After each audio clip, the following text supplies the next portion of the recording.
وَكَفَى بِي فَخْرًا أَن تَكُونَ لِي رَبًّا، اور میرے فخر و مباحات کے لیے اتنا ہی بس ہے کہ تیرے ایسی ذات میری ولی نعمت ہے، تو میرا رب ہے۔ کفا بی فخرا ان تکون لی ربا انت کما احب، تجھ میں وہ تمام کمالات ہیں جو ایک عبد اپنے معبود میں دیکھنا چاہتا ہے، ایک غلام اپنے آقا میں دیکھنا چاہتا ہے، ایک بندہ اپنے سردار میں دیکھنا چاہتا ہے، وہ تمام انت کما احب فجعلنی کما تحب، اب تو بھی مجھے ویسا بنا دے جیسا تو اپنے عبد کو دیکھنا چاہتا ہے، مجھے بھی وہ شان بندگی عطا کر دے، مجھے بھی مفہوم زندگی اور مفہوم بندگی سے آشنا کر دے، مجھے بھی اپنے قائم کردہ معیارات سے متعارف کرا دے۔ یہ جو پیکج دیا ہے خالق کائنات نے انسان کو، یہ جو ایک پورا کمبینیشن ہے جس کا نماز ایک حصہ ہے، اور ہمارے ایسے جاہل خاکسار یہ سمجھتے ہیں کہ نماز ہی عبادت ہے، حج ہی عبادت ہے۔ اسلام میں نہ حج مسئلہ ہے، نہ نماز، نہ زکوٰۃ کے لیے کہ قرآن نے کہا، جیسا کہ میں نے روز اول آپ سے گزارش کیا کہ خدا نے نہیں فرما وَمَا خَلَقْتُ الْجِنَّ وَالْإِنسَ إِلَّا لِلصَّلَاةِ لِلصَّوْمِ لِلْحَجِّ لِلزَّكَاةِ لِلْجِہَاد، ہم نے تمہیں پیدا کیا جہاد کے لیے، ادائیگی نماز کے لیے، اقامہ نماز کے لیے، ادائیگی زکوٰۃ کے لیے، فریضہ حج کو بجا لانے کے لیے، للہ علی الناس حج البیت۔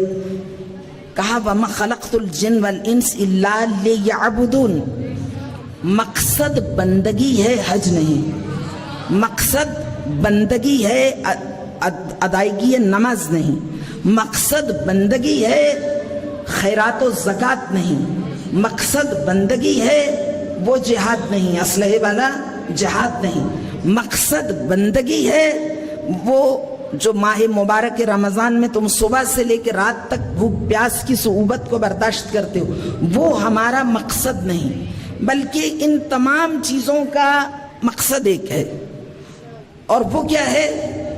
بندگی۔ اور یہ ایک پورا پیکج ہے، یہ ایک پورا کمبینیشن ہے، تمہیں ان سب کو بجا لانا ہے تو پھر تم بندہ خدا قرار پاؤ گے، پھر تم مقام عبدیت پر پہنچو گے، پھر تمہاری بارگاہ خدا بندی میں خلوص نیت کو قبول کیا جائے گا، تمہاری عبادات شرف قبولیت سے ہمکنار تب ہوں گی جب تم اپنے باطن کی پیورٹی کو، پاکیزگی کو، طہارت کو بارگاہ معبود میں پایا ثبوت تک پہنچا سکو گے۔ تو خالق کہتا ہے میں نے تمہیں پیدا کیا بندگی کے لیے، اب بندہ بننے کے لیے جو آداب و رسوم درکار ہیں، جو ضوابط چاہیے، جو اخلاقیات چاہیے، جن ایتھکس کی، اخلاقیات کی، ضوابط کی، اصولوں کی پابندی ضروری ہے، اور جو اعمال و افعال، حرکات و سکنات، طرز زندگی، آداب زیست، رہن سہن، نشست و برخاست، اٹھنا بیٹھنا، وہ سب خالق کائنات نے جو متعارف کرایا وہ ایک پیکج کی صورت میں ہے، اور تمہیں اس کی پابندی کرنا ہے، اور جب تم پابندی کرو گے تو تم قرار پاؤ گے بندہ خدا۔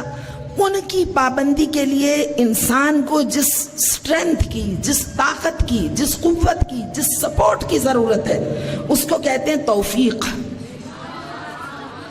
اسی لیے منجی عالم بشریت کی زبان وحی ترجمان سے ان کے ملکوتی لبوں پر 24 گھنٹے میں روزانہ یعنی بار بار یہ کلمات مچلتے ہیں، اللہم ارزقنا توفیق الطاعہ وبعد المعصیہ وعرفان الحرمہ، پروردگار مجھے اپنی اطاعت کی توفیق عنایت فرما۔ جب تک توفیق نہیں انسان کچھ کر ہی نہیں سکتا۔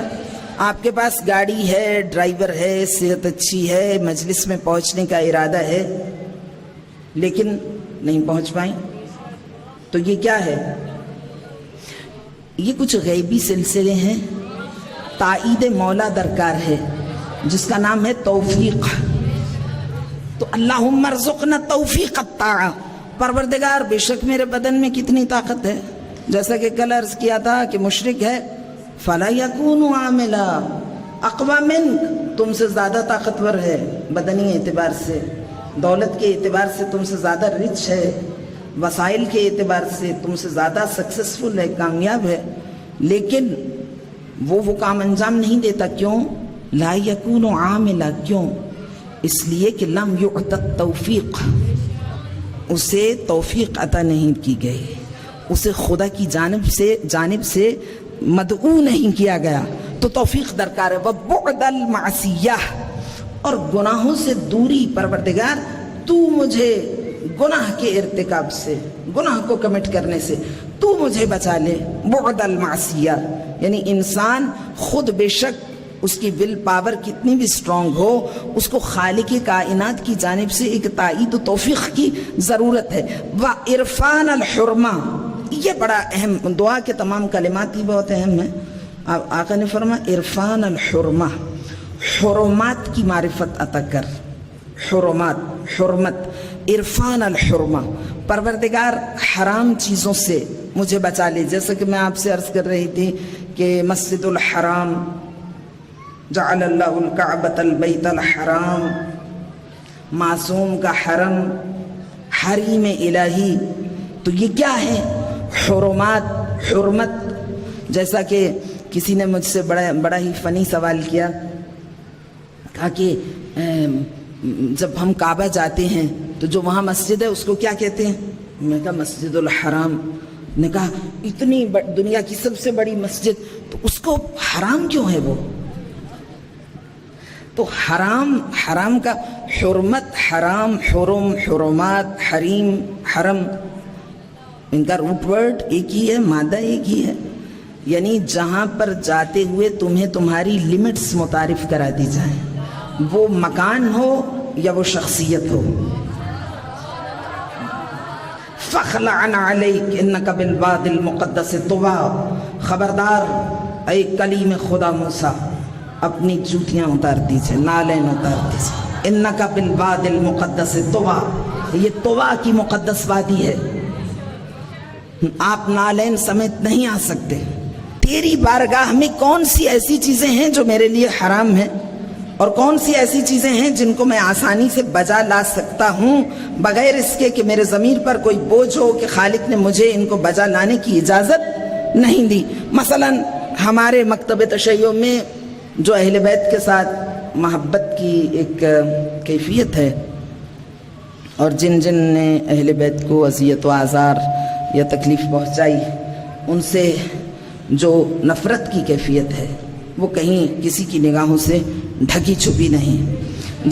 جنہیں ہم ناپسند کرتے ہیں وہ وہی افراد ہیں جنہوں نے اہل بیت کا حق لوٹا، جنہوں نے اہل بیت کے اوپر مظالم ڈھائے، جنہوں نے ان کے ساتھ زیادتیاں کی، ظلم و زیادتی کو روا رکھا۔ اب ان افراد سے ہم نفرت کرتے ہیں، لیکن ہمارا اپنا کردار کیا ہے؟ وہ شہید سبط جعفر کا جو شعر ہے، ان کا وہ کلام بڑا معروف کلام ہے، خدا کو پکارا، اس میں ہر شعر ان کا بہت اچھا ہے، لیکن یہ شعر بہت ہی عمدہ شعر ہے۔ دو تین اشعار ایسے ہیں جو مجھے ذاتی طور پر بہت زیادہ متاثر کرتے ہیں۔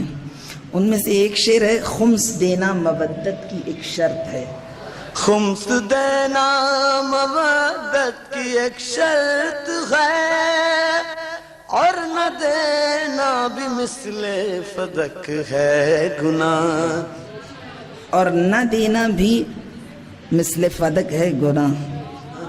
حق سادات و زہرا کے مقروض سے جب تبرہ سنا تو ہنسی، حق سادات و زہرا کے مقروض سے جب تبرہ سنا، حق سادات و زہرا کے مقروض سے جب تبرہ سنا تو ہنسی آ گئی، ہنسی آ گئی۔ آپ ان کو کس بنیاد پہ گالیاں دیتے ہیں، برا بھلا کہتے ہیں، جنہوں نے اہل بیت کے حق کو لوٹا؟ اپنے گریبان میں جھانکیے، آپ کی زندگی میں ان کے حقوق کی ادائیگی کس مرحلے پر ہے؟ عرفان الحرمہ، پروردگار مجھے حرمات کی تفہیم عطا کر دے، مجھے معرفت عطا کر کہ کون کون سی چیزیں تیری نگاہ میں حرام ہیں، ناپسندیدہ ہیں، کون سے حرمات ہیں جن کی تعلیم تو مجھے دینا چاہتا ہے۔ معصوم نے فرمایا اِنَّ لِلَّهِ عَزَّ وَجَلَّ حرمات ثلاث، خدا بند متعال کی کچھ حرمات ہیں بندوں کے لیے. ایسی احادیث بھی ہیں جو میری نگاہوں سے گزری ہیں، ان میں 4 حرمات بھی کہا گیا، بعض میں 5 حرمات بھی کہا گیا. اس حدیث میں فرمایا ان للہ عز وجل حرمات 3، 3 حرمتیں ہیں اللہ کی انسان مومن کے لیے، جن کی پاسداری بندہ با ایمان کو کرنا لازم ہے. آپ بور تو نہیں ہو رہی میری گفتگو سے؟ بندہ مومن کے لیے لازم ہے کہ وہ ان کی پاسداری کرے. کہا وہ حرمات کیا ہیں؟ آقا نے ارشاد فرمایا کتابہ و نورہ و حکمتہ. وہ پہلی حرمت اس کے حرمات میں سے کتابہ و نورہ و حکمتہ. لقد تجلی اللہ لخلقہ فی عبادہ ولکنہم لا یبصرون. وہ کتاب ہے جس کے ذریعے سے، جو اس کا نور ہے، جس میں اس کی حکمتیں پوشیدہ ہیں، جس کے لیے خالق معصوم نے فرمایا ظاہرہ انیق و باطنہ عمیق، ظاہرہ حکم و باطنہ علم، جس کے لیے معصوم نے فرمایا ثم انزل علیہ الکتاب نور لا تطفأ مصابیحہ وسراج لا یخبو توقدہ وبحر لا ینزف قعرہ ومنہاج لا یضل نہجہ. وہ کتاب ہے جو سراپا نور ہے، نور علی نور ہے، اور جس کے نور کی درخشش کبھی ماند نہیں پڑتی، جس کی روشنیاں کبھی مدھم نہیں ہوتی. طلوع صبح قیامت تک شاہراہ حیات پر قدم رکھنے والی انسانی نسلوں اور انسانی قافلوں میں تشنۂ ہدایت افراد کے لیے وہ ان کی شاد کامی اور سیرابی کا اہتمام کرتا رہے گا طلوع صبح قیامت تک. تو فرمایا کہ وہ کتاب ہے، وہ کتاب نور ہو جو اس کا نور ہے، حکمت ہو جو اس کے حکم اور مواعظ حسنہ کے گنجینے اور خزانے جس کے دامن میں آباد ہیں، معانی و معارف و اسرار و بلند و بالا مطالب کے جس میں گنجینے اور جہان آباد ہیں، ایسی بلند و بالا کتاب ہے. خالق کائنات نے قد تجلی اللہ بکتابہ، اس کے وسیلے سے لخلقہ ہی اپنی مخلوق کے ساتھ انوار تجلیات الہی کا مشاہدہ مخلوق اس کتاب کے ذریعے سے کرتی ہے. وَلَكِنَّهُمْ لَا يُبْصِرُونَ، لیکن خالق کائنات کی تجلیات کا ذریعہ کلام الہی مخلوق اس کی قدردان نہیں ہے. لَكِنَّهُمْ لَا يُبْصِرُونَ، وہ اس طرح سے اس کو دیکھ نہیں پاتے جو اس کتاب کا حق ہے قرآن کریم کا. تو یہ اللہ کی پہلی حرمت ہے کتاب الہی. اور اس کی حرمت کیا ہے؟ لا یمسہ الا المطہرون، خبردار اس کو مس نہ کرو جب تک کہ تم پاک و طاہر نہ ہو جاؤ. تو میں نے عرض کیا تھا کہ کوئی جسور اسٹوڈنٹ تھا اور اس نے اپنے استاد سے کہا کہ ہم پاک و طاہر کیوں ہوں، اس کے مطالب و مفاہیم، اس کے آیات ہمیں خود پاک و طاہر کر دیں. ہم پاک و، انہوں نے کہا نا کہ اپنے آئینہ قلب کو منجلی کرو، پاک و پاکیزہ کرو، شفاف کرو، صاف کرو، تاکہ تجلیات انوار الہی، تجلیات انوار الہی کا مرکز قرار پائے تمہارا قلب و ذہن. تو اس نے کہا کہ اس کی کیا ضرورت ہے، جب انوار تجلیات انوار الہی کی شعائیں ہماری جانب متوجہ ہوں گی تو ہمارے قلب و ذہن کی کثافتیں خود بخود دور ہو جائیں گی. تو استاد خاموش ہو گئے. اور پھر وہ مشہور واقعہ جو میں بیان کیا کرتی ہوں کہ شام کو دودھ والا آیا تو برتن میں غذا تھی، ذرات تھے، اسمیل پیدا ہو گئی تھی. کہا دودھ لے آؤ. شاگرد نے دیکھا استاد کی جانب، کہا یہ تو صاف نہیں. کہا میں نے تم سے کہا لاؤ. کہا مگر یہ تو دودھ کے قابل نہیں. تو انہوں نے کہا کہ جب یہ برتن دودھ کے قابل نہیں، دودھ آ گیا اسی برتن میں لایا گیا، تو کہا کہ یہ دودھ خراب ہو گیا. کہا کیوں؟ کیا آج دودھ خراب لایا تھا لانے والا؟ کہا نہیں تازہ تھا. کہا پھر خراب کیوں ہوا؟ کہا برتن خراب تھا. تو انہوں نے کہا دودھ کو تم گندے برتن میں ڈال نہیں سکتے. تو انوار الہی کی شعائیں، اس گٹر کو صاف کرو، پاک کرو، بغض سے، کینہ و حسد سے، نفرتوں سے، کدورتوں سے، سازشوں سے، جھوٹ سے، تہمت سے، بہتان سے، رذیلہ صفات سے، ناپسندیدہ اوصاف سے، شیطانی عادات سے چھٹکارا حاصل کرو. پھر دیکھو کہ انوار الہی کی شعائیں تمہارے شیشہ قلب کو کس طرح جگمگا کر منجلی کرتی ہیں. اور کس طرح حکمت کے چشمے ینابی الحکمہ یجری من قلبہ علی لسانہ. 40 روز تک اگر تم اس پریکٹس کو جاری رکھو کہ اپنی زبان کو کنٹرول میں رکھو، اپنے باڈی لمبس کو کنٹرول میں رکھو، اپنے خیالات کو کنٹرول میں رکھو، کسی اور کو کنٹرول نہیں کرو، کسی اور کو جج نہیں کرو. کیمرے کا رخ دوسروں کو سکین کرنے کی ضرورت نہ ہے، اور نہ یہ تمہاری ڈیوٹی ہے، اور نہ تمہارے لیے جائز ہے، اور نہ تمہیں اس کا رائٹ ہے.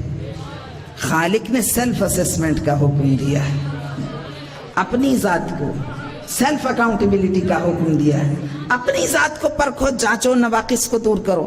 تو جب تم 40 دن یہ پریکٹسز کرو گے تو ینابی الحکمہ، حکمت کے چشمے تمہارے دل سے تمہاری زبان پہ جاری ہو جائے. جو ہستیاں مستجاب الدعویٰ ہیں وہ کیوں ہیں مستجاب الدعویٰ؟ ان کے لبوں میں اتنی تاثیر کیوں ہے؟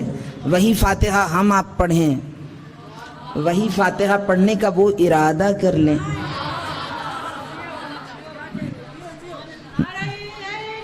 یا اللہ